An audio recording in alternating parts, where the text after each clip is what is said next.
జీవన్ముక్తావస్థ గొప్పదని అర్థం. అక్కడ అసలు శరీరమే లేదు, ఆ అవస్థలో ఉండాలి అందరం కూడా. అంటే ఏంటి, బ్రతికుండగానే శరీర భావన పూర్తిగా పోయితే అప్పుడు కానీ జీవన్ముక్తిలో ఉండలేదు. జీవించి ఉండగానే ముక్తిని పొందుతున్నాడు అంటే ఏంటి, దేహ భావన పూర్తిగా పోతున్నది వాడికి. శరీరం పనిచేస్తుంది కానీ మనసులో నేను నాది అనేటువంటి స్ఫురణ వాడికి ఏముండదు. నేను చేస్తున్నానని, నేను పెడుతున్నానని, ఇదంతా నిజమని ఈ జగత్తు మీద ఉండేటువంటి విశ్వాసం వాడికి పూర్తిగా పోతుంది. అది జీవన్ముక్త అవస్థ అంటే. మోక్షం అందరికీ ఒకటే గాని అయితే ఏంటంటే కొద్ది కొద్దిగా తేడాలి. అది పూర్ణం అయిపోవాలి ఏదన్నా కానీ. అది సంగతి.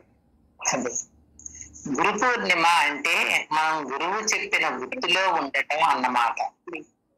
ఇదంతా అందరం చదువుకుంటున్నాం కానీ ఎప్పుడు చదువుతుంది మనకి అంటే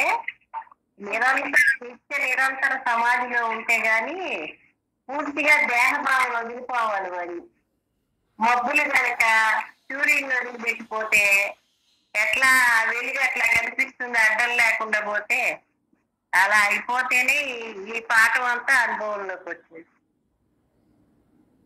లేకపోతే తెలియదు అసలు. ఇది మనకి కుదరదు, ఎందుకంటే మనసుని బట్టే ఉంది ఈ పాఠం అంతా.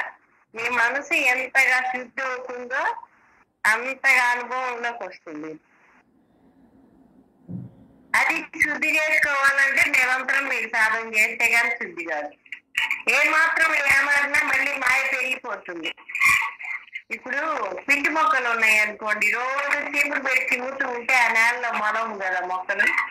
అలాగే మనసు కూడా నిరంతరం ఆ స్థితిలో ఉంటేనే కడుపు మొక్కలు రాకుండా ఉన్నట్టు ఉంటుంది. లేదంటే ఏమాత్రం అజాగ్రత్త జరిగినా మాయ మళ్ళీ ఏంది, ఈ శబ్దస్పర్శ రూప రసగంధాదులు గుండా ఈ ఇంద్రియాల ద్వారా ఏం చేస్తుందంటే మనసు మళ్ళీ విషయం లోపలికి వేసేసుకొని దీని మీద ఉండే నమ్మకం పెరిగిపోతుంది.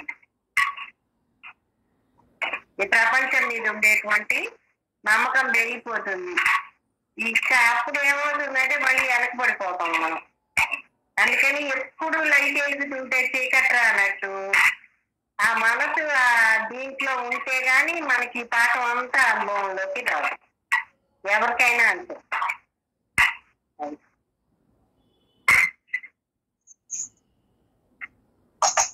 పాఠం ఎంత అవుతున్నారో చూసుకోండి అందరూ కూడా. పాఠము ఎంతవరకు మనకు అప్లై అవుతున్నది అనేది ప్రతి ఒక్కళ్ళు ఎవరికి వాళ్ళు చూసుకోండి అంట. వాడి సరి చేసుకోవటానికి కూడా ఇంకే మార్గం లేదు. మీ మనసు శుద్ధి అయితేనే మనకి పాఠం అప్లై అయ్యేది. ఇప్పుడు అద్దం మీద మురిసిపోయింది అనుకోండి, మొహం కనపడుతుందా?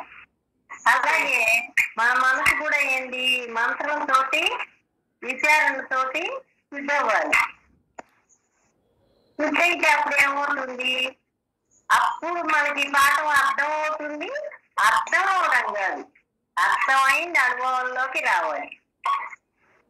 అర్థం అవుతే సరిపోదని చెప్పారు గురువు గారు నాకు. ఇంకా అర్థమైతే సరిపోదు అన్నారు ఒక రోజు. అర్థమైంది నీకు అనుభవంలోకి రావాలి. అంటే వాడు ఎప్పుడు కూడా అదే కనిష్టతో అదే పనిగా సాధన చేస్తుంటే గాని కుదరదు.